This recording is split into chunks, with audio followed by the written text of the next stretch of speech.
Bismillah ar-Rahman ar-Rahim. Allahumma salli ala Muhammadin wa ali Muhammad. Assalamu alaikum to anyone who may be tuning in, and hello to anyone who also may be listening in. Today I wanted to talk a little bit about spiritual teachers and the tricky issue of finding a very charismatic, highly educated spiritual teacher who actually turns out to be a covert, abusive narcissist. As I have uploaded a few videos on embarking on your spiritual path, and again we have thousands and millions of videos on YouTube by people talking about cultivating your spirituality, we also need to have videos out there that are warning those who are embarking on the spiritual path about who you select as your teacher. So particularly within the Islamic tradition, which I'm going to talk about, but this is not necessarily restricted to the Islamic tradition, it cuts across all traditions. When someone wants to embark seriously on attaining higher levels of spiritual knowledge, then naturally they will often turn to a teacher. And when they go into the tradition, they may find a teacher who everybody highly reveres, and the status of that teacher has become such that no criticism is allowed of that teacher. No kind of even doubts or negative thoughts are allowed about that teacher. We've had this, like I said, across traditions, but I'm going to talk specifically about the Islamic tradition. No tradition, no walk of life, no matter what it may be, even in the scientific community, say, or the mathematics community or the literary community, is immune from covert psychopathic or sociopathic narcissists infiltrating and masquerading as saviors or as geniuses, as kind of above average human beings who are going to lead others towards the light. So it's very important when embarking on the spiritual path, as a piece of advice, to first study about the characteristics of covert narcissism, psychopathic narcissists and sociopathic narcissists.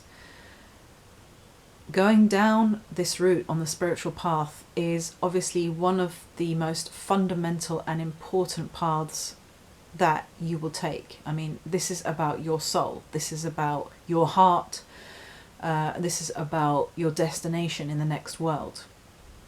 So it's not a light decision to be taken.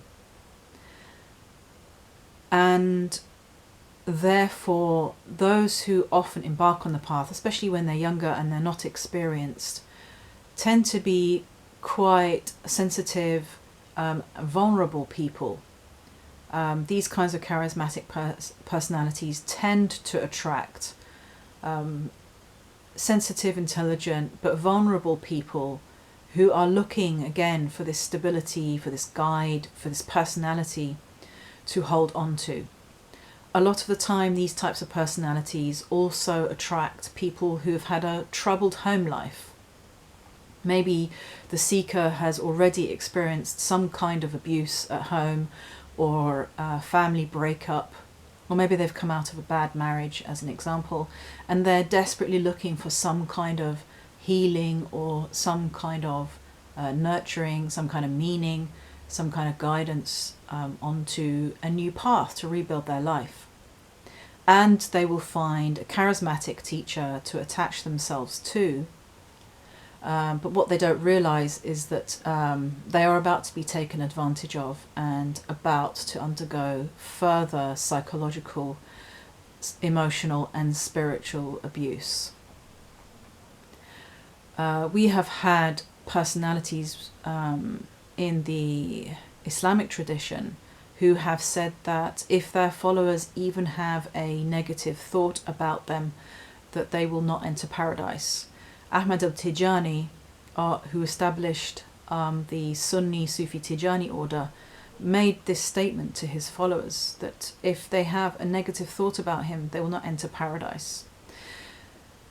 So be on the lookout for certain amazing and astonishing and incredible claims that people make about themselves. These spiritual guides will often have certain gifts. They will be of above average intelligence. They will be highly educated. They will be very effective with their use of words. As the Holy Prophet, peace be upon him, and his holy progeny once said, I fear for my nation someone with an eloquent tongue. Someone who's a very good talker, who's very convincing. And again, for those who haven't maybe studied formally, they may not notice that the way that this person is talking, maybe 50% of what they're saying doesn't actually make sense, but it just sounds impressive in the way that they are speaking. Inshallah, I'm going to do a series on the way that these personalities actually operate, the way they draw in followers, the way they psychologically manipulate their followers, and the way that they keep their followers hooked in. And this is a very serious issue because somebody can be devoted to a teacher maybe for 20, 30 years of their life. And it will only be after 20 or 30 years that they realize that all of these years they were actually following a very effective con artist, a narcissist, who projects an outward personality into the world, but who is very different behind closed doors. If you do find a teacher or you find a charismatic personality to follow who seems very impressive, that is the thing to do, to consider how they are in their private lives, to consider how they are behind closed doors when they are away from performing towards their audience. So as I said, I'll just start off this series by saying that this is about your path, this is about your soul, therefore you should not be manipulated, emotionally blackmailed, browbeaten, or have your arm twisted into following somebody or into not questioning somebody. There's a particular problem when certain spiritual teachers claim that they are not to be questioned, and that if you question them, then the problem is with you. This is a classic example of gaslighting someone who can actually see the truth for what it is. It will be turned round onto you, and you will be made to seem the one who has the problem, not the teacher, because the teacher is virtually infallible, even if we don't believe that aside from the Ahlul Bayt alayhim salam anyone else is infallible. In effect, many teachers adopt for themselves this station of virtual infallibility so that their followers dare not question them. And if the followers dare not question or dare not doubt, this basically gives the teacher, in inverted commas, carte blanche to engage in all kinds of questionable acts. We have been given an intellect. We have been requested by the Holy Quran to use our intellect and to think. So at no point should we be instructed or told that we are not allowed to question or think. The Imams of Ahlul Bayt alayhim salam welcomed questions.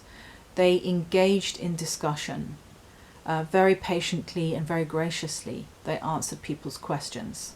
So if you are told right from the beginning that this teacher is so amazing and that you're not allowed to question, then that right from the start is a red flag.